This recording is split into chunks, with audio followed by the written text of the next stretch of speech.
네, 글로벌 투자에 유용한 정보를 드리는 순서죠. 글로벌 금융투자센터. 오늘은 유한타증권 글로벌 인베스트먼트 유동원 본부장과 함께하도록 하겠습니다. 어서 오세요. 안녕하십니까? 네, 안녕하십니까? 추석 연휴 잘 쉬셨습니까? 네, 감사합니다. 잘 쉬셨습니다. 네. 자, 미국 국채 금리가 최근 다시금 좀 급등 양상을 보이고 있습니다. 네. 그래서 미국 국채 투자 참 종잡기가 어려운데 네. 어떻게 전략을 좀 세워야 할까요, 지금? 네. 자, 우선 지난 8월 말쯤에 네. 이 국채 금리가 1.5%가 깨졌을 때는 더 이상 하락하기 좀 어려울 것이다라는 말씀을 드렸었고요. 네. 또한 뭐 5월 5일에 트럼프 대통령이 추가 관세 폭탄 얘기가 나왔었을 때의 금리가 2.5%였습니다. 그래서 네. 당연히 2% 이하까지는 하락할 것이다. 미중 무역 전쟁 우려 때문에 경기 침체 우려가 상승하면서 그럴 수 있을 것이다. 그렇기 때문에 채권 투자가 필요하다라는 말씀을 드렸었습니다. 자, 근데 지금 현 시점에서는 또 다시 급반등을 하고 있죠. 네. 1.9%까지 올라왔습니다. 그래서 이 10년 국채 금리 도대체 어디로 갈 것인지를 좀 전망을 해봐야 되는 그런 시간이다라고 말씀을 드리겠습니다. 지금 미국 10년 국채 금리를 결정하는 요소를 놓고 보시면은 결국 미국의 잠재 성장률 네. 그리고 또한 미국의 인플레이션이 되겠습니다. 지금 내년 상반기까지 이 성장률이 1.5%대로 떨어질 것이다.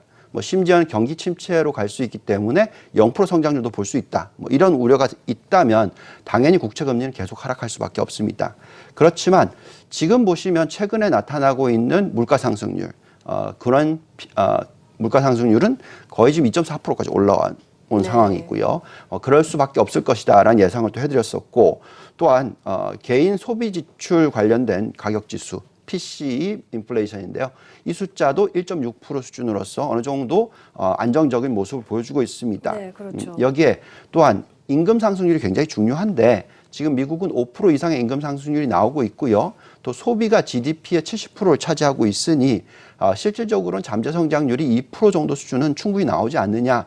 그렇기 때문에 지금 금리가 너무 낮았다라는 얘기를 해드릴 수 있을 것 같습니다. 네, 최근 경기 지표 중에 미국의 소매 판매 역시나 좀 전월 대비 증가하지 않았습니까? 네, 그렇죠. 네. 자, 이게 중요하겠죠. 임금 상승률이 높아지니 당연히 소비도 늘어날 수 있는 그런 여력이 있습니다. 네. 전달 내용을 보시면 0.4% 증가를 하는 모습이 나왔고요. 이는 예상치인 0.2의 2배나 되는 숫자가 나왔습니다. 결국은 미국의 잠재 성장률이 중요한데 네. 인구의 생산성 증가 또한 인구 증가 이 수치 두 가지를 가지고 계산해 봤었을 때 미국의 잠재 성장률은 적어도 1.5% 높게는 2% 정도까지도 나온다라고 판단할 수가 있겠습니다. 자, 그렇기 때문에 만약에 미국이 경기 침체가 넘어가지 않는다라는 의견이 더 많아질수록 미국 10년 국채 금리가 1.5% 수준, 역대 최저치가 1.4%니까요. 이 수준 이하로 내려가기는 어렵다고 생각하시는 것이 좋겠습니다. 그렇기 때문에 8월 말에 그 채권 비중이 너무 네. 높았었다면 그때 금리가 1.4% 수준, 1.5% 깨졌던 상황이니까 전체 포트폴리오의 50% 이상인 분들이 상당히 많으셨거든요. 네. 그때는 너무 비중이 높았다고 말씀을 드렸었고 비중을 일정 부분 줄여야 된다라는 말씀을 드렸었습니다. 그러면 포트폴리오상 50% 이상이 채권이라면 반드시 지금 조정이 필요하다라고 말씀해 주셨는데 네. 구체적으로 어떻게 조정을 해야 하는 겁니까? 네. 자, 지금 보시면 이미 벌써 또 급반등을 해서 1.9%까지 금리가 올라왔습니다. 네. 그렇기 때문에 국제 투자를 도대체 어떻게 해야 되냐 하는 걱정이 좀 많을 것 같습니다. 장기 침체의 우려를 한다면 당연히 금리가 더 빠질 거니까 추가 투자를 하셔야 될 거고. 네. 근데 또 금리가 인플레이션을 보고 있으면 더 올라갈 수 있을 가능성도 있을 것 같기 때문에 걱정스럽기도 하고요. 그래서 답을 내리기가 상당히 어렵습니다. 그래서 이럴 때는 자산 배분의 차원에서 생각하시는 게 굉장히 중요하다고 말씀을 드리고 있습니다. 지금 현 시점에서 잠재 성장률 자체가 1.5에서 2% 정도 된다라고 생각하시고 또 인플레이션 자체가 2% 수준 이상에서 유지가 된다라고 생각한다면 금리는 앞으로 적어도 낮게는 1.5%, 또 높게는 2% 정도 수준에서 왔다 갔다 할 가능성이 높다라고 판단하고 있습니다. 네. 그렇기 때문에 결론적으로는 한 2% 정도의 안정적인 수익률을 올릴 수 있는 정도밖에 안 된다는 거죠. 여기에 또 미 연준이 앞으로 어떻게 할 것인지 생각해 보시면 네. 금리를 한 차례 내렸고 또 두 차례, 세 차례, 많으면 네 차례까지 내리면 연준 금리는 1.5%까지 내려오죠. 근데 장기 금리가 1.5% 이상이어야지만 장단기 금리 차가 유지가 된다라는 겁니다. 자, 그렇기 때문에 아마도 앞으로의 금리 자체가 1.5%보다는 떨어지지는 않을 것이고요. 또 2% 이상 올라가면 좀 너무 많이 올라간 그런 상황이 될 것 같다라고 판단이 듭니다. 자, 그래서 저희가 판단하는 것은 전체 포트폴리오 중에서 아무리 안전하다 하더라도 네. 수익률을 겨우 2%만 창출하는 자산을 절반 이상 들고 가버리면 겨우 1년에 1% 수익밖에 안 나니까 굉장히 어렵다라고 말씀을 드리고요. 그렇기 때문에 저희가 판단하기에는 한 20% 정도의 안전자산 투자, 특히 채권 투자가 중요하지 않을까라는 말씀을 드리겠습니다. 네. 채권은 포트폴리오상으로 20% 정도로 가져가자라고 지금 말씀해 주셨는데 그렇다면 이 안전자산인 금과 은 가격도 좀 살펴보도록 하죠. 은 같은 경우는 지난 3개월간 뭐 큰 폭의 상승을 하다가 또 다시금 좀 큰 폭으로 하락하고 있거든요. 그렇습니다. 네. 자, 물론 금과 은은 아무래도 커머디티 원자재이기 때문에 변동성이 심합니다. 그렇지만 흔히 대부분 안전자산으로 좀 많이 얘기를 하죠. 특히 요즘같이 유동성이 크게 부여되는 시기에 그렇습니다. 네. 화폐 가치가 하락하기 때문에 그렇죠. 자, 근데 지금 보시면은 금 가격이나 은 가격이 변동성을 야기하고 있습니다. 최근에 큰 폭의 하락이 있었죠. 그 이유는 아무래도 10년 국채 금리가 크게 상승을 했었고요. 또한 경기 침체 가능성에 대한 우려가 많이 줄었습니다. 그렇기 때문에 전반적으로 변동성이 나타났고 지금 보시면 대표적인 은 ETF SLB라든지 네. 은 자체 가격이 큰 폭의 하락을 보여주고 있습니다. 저희가 4차례의 붐버스트 사이클을 전에 비교해 드리면서 금, 은에 대한 투자는 유효하다라고 말씀을 드렸었고요. 그때 왜 은과 금이 상승할지에 대한 트렌드에 대해서 어떤 시나리오를 말씀을 드렸냐면 4가지 요소가 있다고 말씀을 드렸는데 네. 미국의 인플레이션 수치가 점차적으로 상승하는 주기가 나타나고요.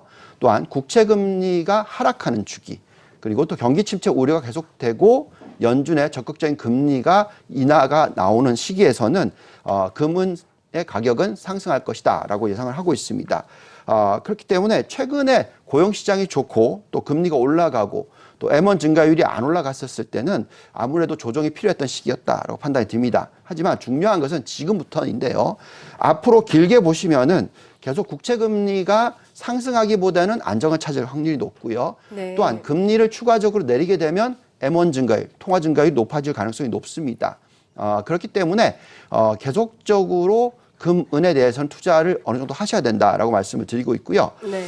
저희가 판단하기에는 20% 정도 또 비슷한 비중 정도를 네. 금과 은에 투자하시는 것이 좋겠고 금과 은의 비중 자체는 50대 50 정도로 가져가시는 것이 좋겠다라고 판단합니다. 자, 그 이유는 앞으로 1, 2년 정도로 놓고 보면 은 가격은 한 50% 정도 상승할 것이고요. 금 네. 가격은 뭐 한 20% 정도 상승할 수 있다고 생각하고요.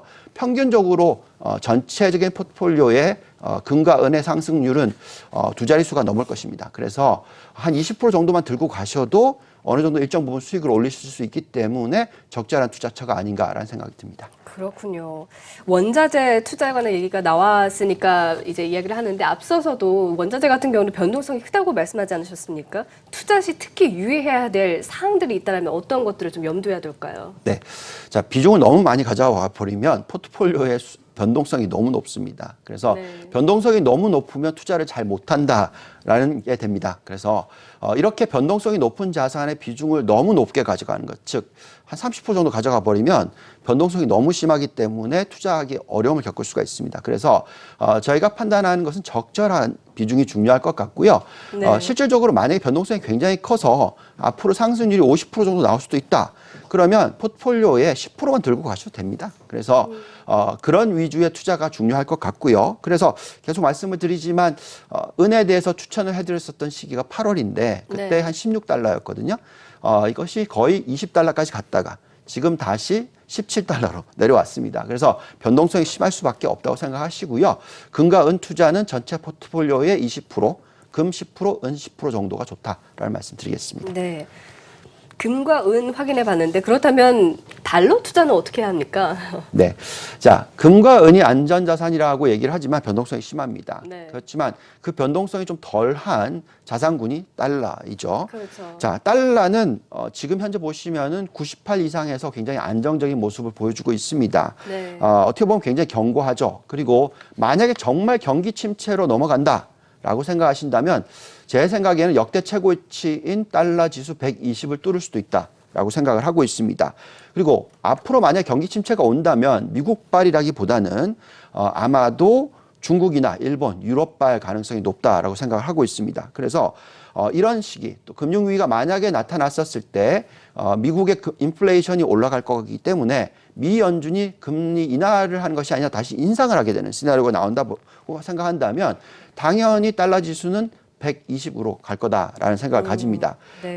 이런 상황에서는 은 투자보다도 달러 지수 투자가 좋겠죠. 그렇지만 당분간은 이 전략은 좀 위험하다라는 말씀을 드립니다. 자, 왜 그러냐면 지금 미 연준이 금리를 처음으로 내리기 시작했고요.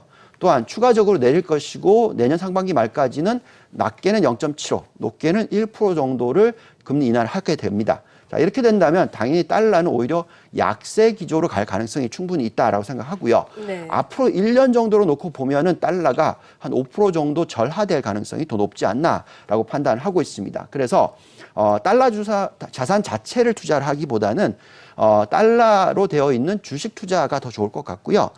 달러 자산이 평가 절하가 된다 하더라도 만약에 주식 가격이 10%, 20% 올라간다면 수익률을 창출하실 수 있기 때문에 달러 관련된 주식 투자는 헤징을 안 하셔도 큰 무리는 없을 것 같다라고 생각이 듭니다. 네. 그렇다면 본부장님이 이제 최근 계속해서 이야기를 하셨던 미국의 성장주 이쪽 투자는 좀 어떻게 해야 합니까? 네.